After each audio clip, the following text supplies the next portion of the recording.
আল্লাহর নবী সাল্লাল্লাহু আলাইহি ওয়াসাল্লাম বলেন, আমি যখন মিরাজে গেলাম, মিরাজে যাওয়ার পরে আমাকে যখন জাহান্নাম ভ্রমণ করানো হয়, আমি নবী জাহান্নামে বেশিরভাগ নারীদেরকে জ্বলতে দেখেছি।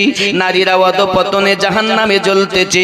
একটা নারীকে দেখি, তার জিহ্বার বলে আপনার কিনা ঝুলানো আছে, দাও দাও করে আগুন জ্বলতেছে। আব্বা আমার সোনা মানিকের, পৃথিবীর সরজমিনে নবী পাক আমার জানিয়েছেন, জিভের ভরে তাদেরকে আপনার কিনা ঝোলানো আছে। চিৎকার মেরে মেরে কাঁদে। প্রিয় নবী সাল্লাল্লাহু আলাইহি ওয়াসাল্লাম বলেন, এদের এই আওয়াজটা হয় কেন? এদের এভাবে কষ্ট দেওয়া হয় কেন? এদের এমন করে কষ্ট দেওয়া হয় কেন? সঙ্গে সঙ্গে বলা হয়েছে, এই নারী এমন ছিল দুনিয়ায়, যার জবান দ্বারাতে তার স্বামীর প্রতি এমন অত্যাচার করত। স্বামী ভালো ছিল না, শ্বশুর ভালো ছিল না, শাশুড়ি ভালো ছিল না, যার জবানে সদা সর্বদা এমন চিৎকার মেরে কথা বলতো, মনে ব্যথা দিয়ে কথা বলতো। আল্লাহর হাবিব সহিহ বুখারী শরীফের ভিতরে জানিয়েছেন, মুসলমান তিনি যার জবান দি হাত দি কোন মুসলমান কষ্ট না পায়। সহিহ বুখারীর হাদিস, জবান দিয়ে হাত দিয়ে কষ্ট পায় না যার দ্বারা সেই ব্যক্তি মুসলমান। কি বুঝলেন? স্ত্রী কথা শুনে স্বামী অসন্তুষ্ট, শ্বশুর অসন্তুষ্ট, শাশুড়ি ভালো মন পায় না, সব সময় অশান্তি লেগে আছে। ও আমার জননী মায়েরা, কোন নারী যদি তার স্বামীর সঙ্গে ঝগড়া করে, প্রিয় নবী হাদিস শরীফে বর্ণনা করে, রব্বে কারীম জানিয়েছেন, যদি আল্লাহ পাকের পরে অন্য কাউকে সেজদার হুকুম দিতেন, আল্লাহ পাক জানিয়ে দিতেন, প্রত্যেক নারী তোমরা তোমাদের স্বামীকে সেজদা করো।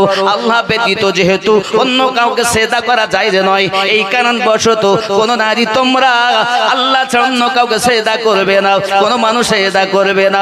ভেবে দেখুন মায়েরা, স্বামীর মর্যাদা কত। সেজদার হুকুম হলে নারীদেরকে স্বামীর সেজদার হুকুম দেওয়া হতো। ও জননী, ওই স্বামীর প্রতি তোমার মায়া নাই? খালাতো ভাই বাড়ি আসলে গল্প করা যায়, মামাতো ভাই বাড়ি আসলে গল্প করা যায়। স্বামী সাদ্দামের বাপ যদি বাড়ি আসে, মুখ বেঁকে যায়। শুটিং শাটিং ফিটিং, কাঁধে মেরেছে সিফটি পিনার হুকিং, ঘাড়ে ঝুলিয়েছে ধেনাচিকে একটা ব্যাগ।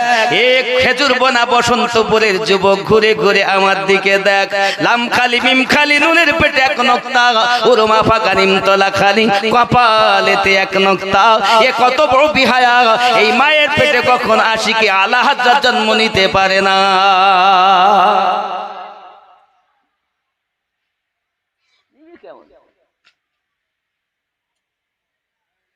জবান যুবক সোনা মানিকেরা, ও আমার জননী মা খালাও, শুনে নিন না, রাতের বেলা তোমার স্বামী তোমার দ্বারাতে আঘাত প্রাপ্ত হয়েছে, তোমার শ্বশুর তোমার দ্বারাতে আঘাত প্রাপ্ত হয়েছে, তোমার শাশুড়ি তোমার দ্বারাতে আঘাত প্রাপ্ত হয়েছে। তুমি কি জানো স্বামী আর শাশুড়ির প্রতি কত সুন্দর ব্যবহার করতে হয়?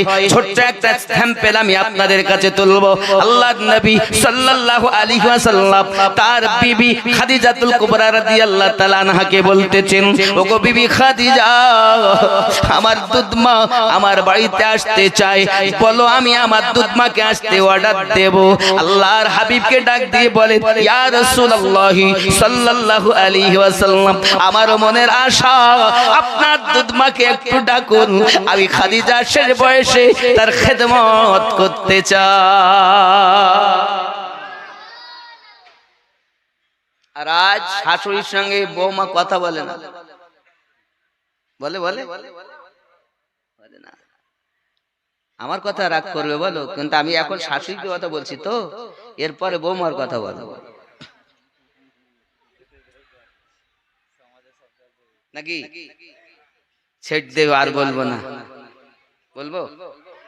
জোরে বলবো সুবহানাল্লাহ। नूर का सागत, नूर की महक, नूर का छलका जाम मदीना, तुझे सलाम साहिल रहमत पर नहीं होगा कोई भी तशना का मदीना, तुझे सलाम। जोरे बोल। এটা আমার বছরহারি দান, আমি যত বলি তত পরিষ্কার হয়। যখন উঠেছি তখন মনে হচ্ছিল যে আমি পুরো শেষ হয়ে গেছি, আর হবে না। আরে আমি বাঁশের বাঁশি বাজালে বাজি, না বাজালে বাজবো কেমন? যেমন বাজাবে তেমন বাজবো। জোরে বলুন।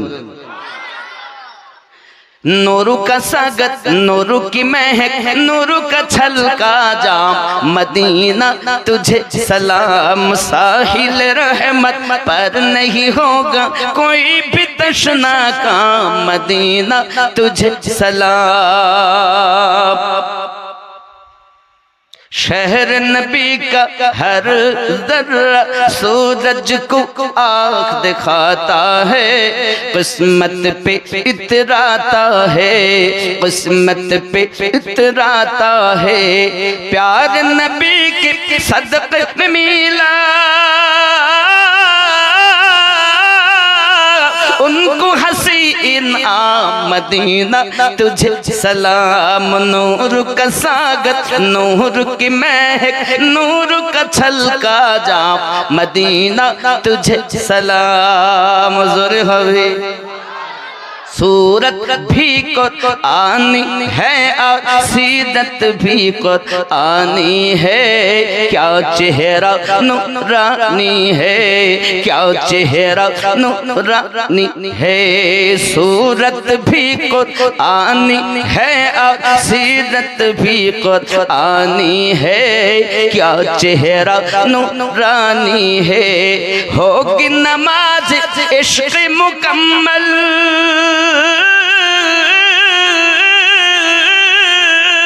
कर लो उनको इमाम, मदीना तुझे सलाम। नूर का सागर, नूर की महक, नूर का छलका जाम, मदीना तुझे सलाम। जोरे होए रोज महशर का वो सूरज हमको क्या झलसाएगा, खुद ही डूबा जाएगा, खुद ही डूबा जाएगा। क्यों?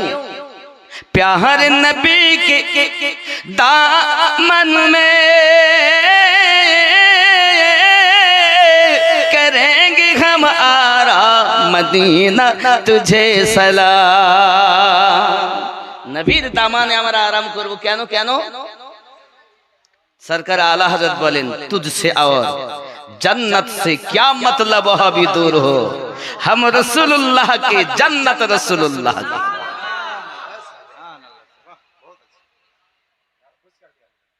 এটাই তো ব্যাপার। আমরা নবীওয়ালা মুসলমান আজ এই জমিনে যদি সে এমন হালাত জীবন দিতে পিছপা হয় না, দেখেছে তো তার। আব্বাজি আমার খেয়াল করুন, পৃথিবীর জমিনে আমরা ইতিহাস অনেক শুনেছি। আমার মা জননী যে কথা বলছিলাম, বাবাও আমার আম্মা জান খাদিজাতুল কুবরা বলেন ঠিক আছে আমার দুধ মায়ের খেদমত করো। এখন আসলেন তিনি, উজুর পানি, খাওয়ার পানি, রাতের বেলা যত সময় না ঘুমিয়ে যেতেন শাশুড়ি খেদমত করতেন। হ্যাঁ গো, কে তিনি? আরবের সর্বশ্রেষ্ঠ ধনী ছিলেন যিনি, আম্মা খাদিজাতুল কুবরা হলেন তিনি। আপনাদের কি বলবো বাবা, আমি যা শান্তি পাইছি ওনার রওজায় যাইয়া। মক্কায় খানায় কাবা পার হয়ে জিন মসজিদের অপোজিটে, আগে গোরস্থান একটাই ছিল, এখন মাঝখানে রাস্তা হয়েছে। প্রথমের পর দ্বিতীয় ওই রাস্তা ওভারটেক করে গেলে আমার আম্মা খাদিজাতুল কুবরা রাদিয়াল্লাহু তাআলা আনহা রওজা মুবারাকা পাবেন গোরস্থানের ভিতরে, যিনি উম্মতে মুসলমানদের মুসলিমিনের বড় আম্মা, তিনি মা খাদিজাতুল কুবরা রাদিয়াল্লাহু তাআলা আনহা। বাচ্চা যতই কষ্ট করুক যদি মায়ের কাছে যায় না শান্তি পেয়ে যায়। দুনিয়ার কোন জায়গা যাইয়া তার শান্তি হয়নি, কিন্তু মায়ের কোলে যখন বাচ্চা চলে আসে কি শান্তি, দুনিয়ার শান্তি যেন মায়ের কোলে রয়েছে। আমার আম্মা খাদিজাতুল কুবরা রাদিয়াল্লাহু তাআলা আনহার মাজারের নিকটে যখন আমি দাঁড়িয়েছি, তা আমি আপনাদের ভাষায় বলতে পারবো না। হায় হায়, যে মা সোনার গেলাস, সোনার পালঙ্কে থাকা জননী সব আমার নবী পাকের কদমে কুরবান করে দিয়েছিলেন। যিনি জাবলে নূরে আমার দয়ার রাসূলের জন্য খাবার নিয়ে উঠতেন। আয় হায়, জাবলে নূর, যদি কখনো মক্কায় যান, আল্লাহর রহমত হলে আপনি জাবলে নূর পাহাড়ে যাবেন। এখন তো পাহাড়ে ওঠা ৬০০০ ফুটেরও বেশি উঁচা। এখন তো ওঠা বড় সহজ। আমার মা খাবার নিয়ে কি কষ্ট করে উঠতেন। আমার নবী ২০ দিন, ২৫ দিন, ২৭ দিন, ২৯ দিন পর্যন্ত ওই জাবলে নূরের ভিতরে উম্মতি উম্মতি বলে কাঁদতেন। এ বসন্তপুর খেজুরপোনার মানুষ, কে তোমাকে পাগল বানিয়েছে আমার নবীর জন্য কাঁদো না? তোমাকে তো নবী বলেনি নবী যে কাঁদছে। হাসো কম, কাঁদো বেশি। দুনিয়ায় কাঁদো, আখিরাতে কম কাঁদতে হবে। দুনিয়ায় যত হাসবে তত বেশি কাঁদবে। যে চোখ আমার নবীর নাম শুনে কাঁদে, মহাব্বতে কাঁদে, আহলে বায়াতের মহাব্বতে কাঁদে, সিদ্দিক আকবরের মহাব্বতে কাঁদে, ওই চোখ কখনো জাহান্নাম জ্বালাতে পারবে না। কাঁদো কাঁদো। বাপ মরে গেলে কান্না আসে, মা মারা গেলে কান্না আসে, কিন্তু তোমার কান্না আসে না। তোমার চোখে পানি থাকে না কেন? এত নিষ্ঠুর হলে কি করে? তুমি যে নবীর উম্মত বলে দাবি করছো, সে নবী যে 1400 বছর পার হয়ে গেছে, এখনো যে উম্মতি উম্মতি উম্মতি বলছে। কবরে কি তোমার বিবি যাবে না? বাপ কি যাবে না? সন্তান তাও যাবে না। কে যাবে? যেই তোমাকে কবরে রাখা হবে, নবী কামলিওয়ালা তোমার কবরে তাশরীফ নিয়ে আসবে। আমার উম্মত কি আমার পরিচয়টা সঠিক দেয়? আমার উম্মত কি আমাকে দেখে কি চিনতে পারে? আরে যে নবী, যে উম্মত নবীকে এই জগতে থাকতে দেখিনি, ও কবরে চিনবে কেমন করে?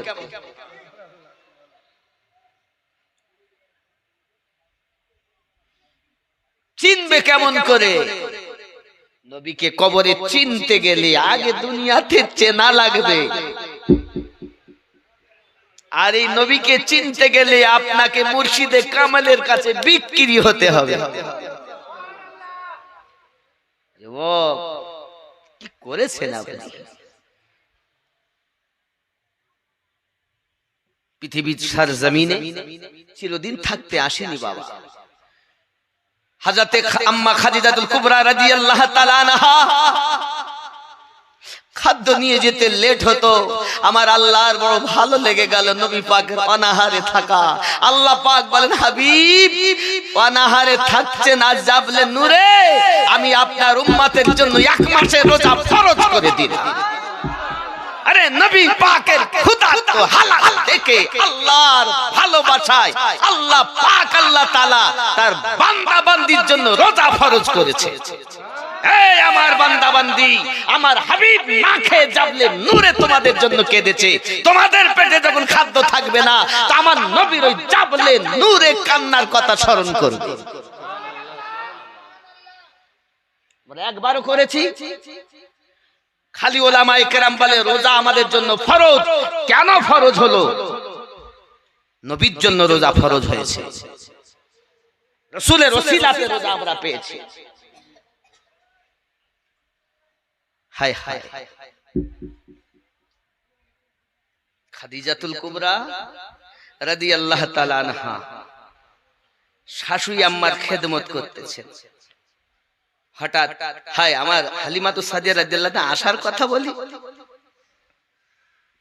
আসছে আমার নবী সাহাবী রাসূলদেরকে নিয়ে বসেই আছেন, হঠাৎ একজন বৃদ্ধা মহিলা আপনার আসতেছেন, লাঠি ঠুক ঠুক ঠুক ঠুক করে, তয়বা নগর, তয়বা নগর। আমি আমিনুদ্দিন তয়বা নগরেও গিয়েছি। হায়, ঠুক ঠুক করে আসছেন, নবী পাক দেখি উঠে দাঁড়িয়ে গেছেন, সঙ্গে সঙ্গে রুমালটা বিছিয়ে দিয়েছেন।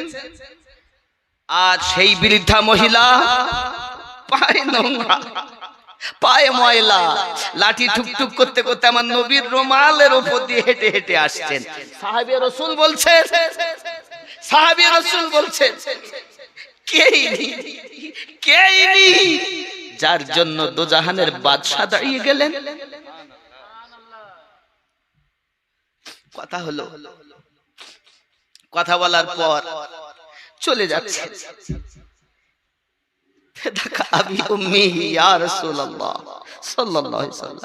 হুজুর আব্বা মা আপনার কদমে কুরবান, আপনি বলুন ইনি কে, যার জন্য আপনি উঠে দাঁড়িয়ে গেছেন, চলে যাচ্ছেন, তাও তার ওঠার আগে আপনি উঠে দাঁড়িয়েছেন। আমার নবী বলেন, আমার মা আমিনার দুধ আমি নবী বেশি পান করতে পারিনি, আমি নবী যার দুধ খাইয়ে মানুষ হয়েছি, সেই দুধ মা হালিমা তো সাদিয়া হলেন। আমি আপনাদের বলতে চাই, ও বসন্তপুরের যুবকরা, আমার দয়াল নবী যদি দুধ মায়ের জন্য এত আদব করতে পারে, আর তোমার নিজের মা তোমার কাছে লজ্জিত, তোমার মা তোমার কাছে অপমানিত কেন? তোমার মা তোমার কাছে দুটো ভাত পায় না কেন? তুমি তোমার মাকে খেদমত করো না কেন? আজ আমার দয়াল নবী যদি দুধ মাকে এমন খেদমত করতে পারেন, তো আমরা গর্ভধারিণী মাকে কতটা খেদমত করব? সাহাবী রাসূল বলেন, হুজুর জান্নাত কোথায়? আমার নবী বলেন, দুনিয়ায় সবথেকে বেশি হক হলো তোমার মায়ের। হুজুর তারপর মায়ের জন্য, তারপর মা, তারপর পিতা, তিনবার মায়ের কথা বলেছেন। নবী জানাতে চেয়েছেন মায়ের কদমের নিচে জান্নাত, বাপ জান্নাতের দরওয়াজা। কত বাপ বৃদ্ধাশ্রমে আছে। এই যে ঈদুল আজহা গেল, বাপের নসিবে ঈদ জুটিনি, মায়ের নসিবে ঈদ জুটিনি।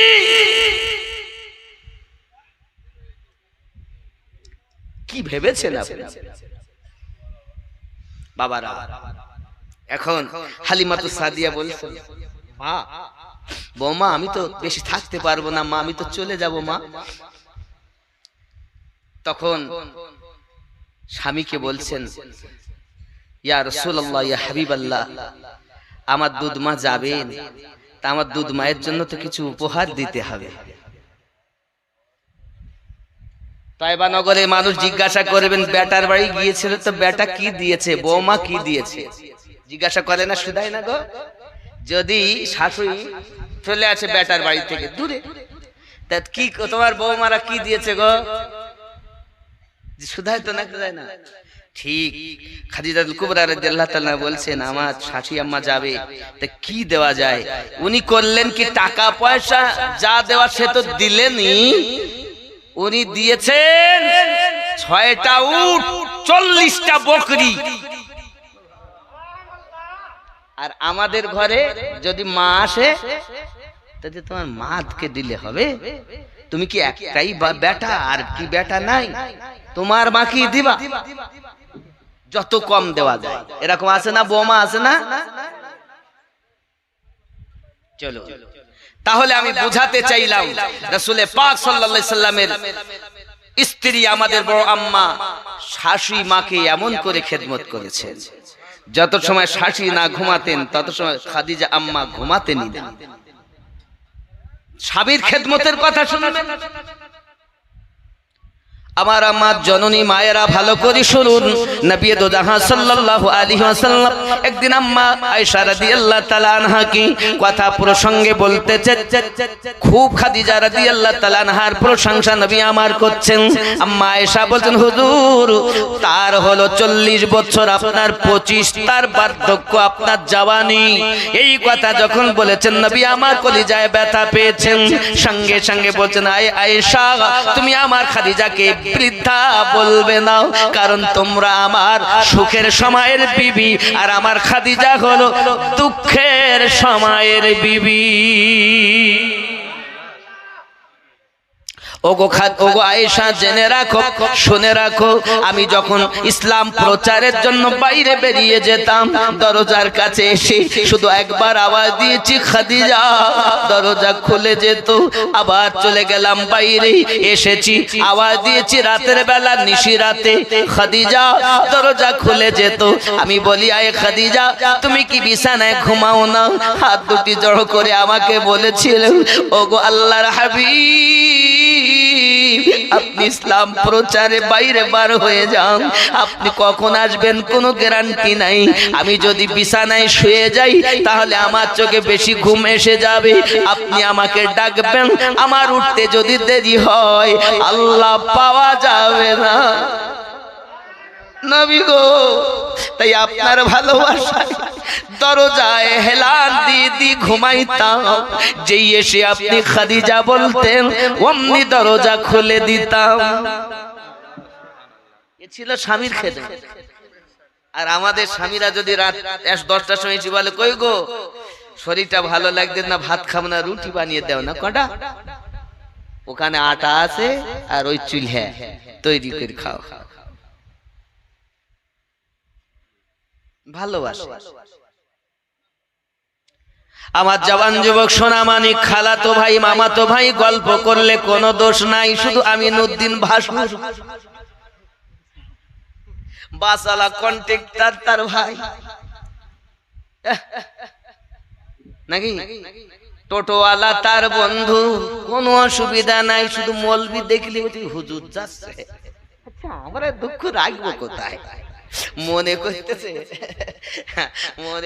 মৌলবীরা কিছু বোঝে টোঝে না, হ্যাঁ ওরা বোঝে সোঝে না। আচ্ছা বলেন, ছোট ভাইয়ের বউ বড় ভাইয়ের নাম কি? ভাসুর হয়তো বড় ভাই, তো ভাসুরের নাম জানে না, লজ্জায় ধরে না, তো মনে করছে মৌলবীদের দাঁড়িয়ে আছে, ওরা সব বোঝে টোঝে না। নামা আমরা সব বুঝি, লজ্জায় বলতে পারি। এখন আমি আপনাদেরকে বলবো, জননী আপনি যদি আমার নবী পাক সাল্লাল্লাহু আলাইহি ওয়াসাল্লাম বলেন, আমি আর একটু এগিয়ে গেলাম, যাওয়ার পরে দেখি স্তনের সঙ্গে আপনার ঝুলানো আছে জাহান্নামের ভিতরে, দাও দাও করে তার দেহে আগুন জ্বলতেছে, তার স্তনের সঙ্গে ঝুলানো আছে। জিজ্ঞাসা করি কিসের অপরাধ? সঙ্গে সঙ্গে বলা হয় এরা ছিল পরক্রিয়া নারী, নিজের স্বামী থাকার সত্ত্বেও অপরের সঙ্গে পরক্রিয়া করত, যার কারণ বশত তাদেরকে স্তনের সঙ্গে টানানো রয়েছে, জাহান্নামে দাও দাও করে আগুন জ্বলতেছে। ওরে আমার জননী মায়েরাও ভালো করে শুনে রাখুন, আল্লাহর হাবিব সাল্লাল্লাহু আলাইহি ওয়াসাল্লাম বলেন, এই অবস্থা আপনার জাহান্নামের ভিতরে চলতেছে, স্বামী থাকার পরও অপরের সঙ্গে পরক্রিয়া, কখনো মোবাইলের মাধ্যমে প্রেমের গল্প, স্বামী নাই, কাজ করতে গেছে কেরালায়, গল্প চলছে, হ্যাঁ তুমি অনেকদিন আসো না, কি ব্যাপার বলো, দিন দেখি ভালো লাগে। শুধু স্বামী ফোন করলে কি ঘন ঘন তুমি, স্বামীর সঙ্গে ভালো গল্প হয় না, কিন্তু কত বন্ধুর সাথে গল্প। ও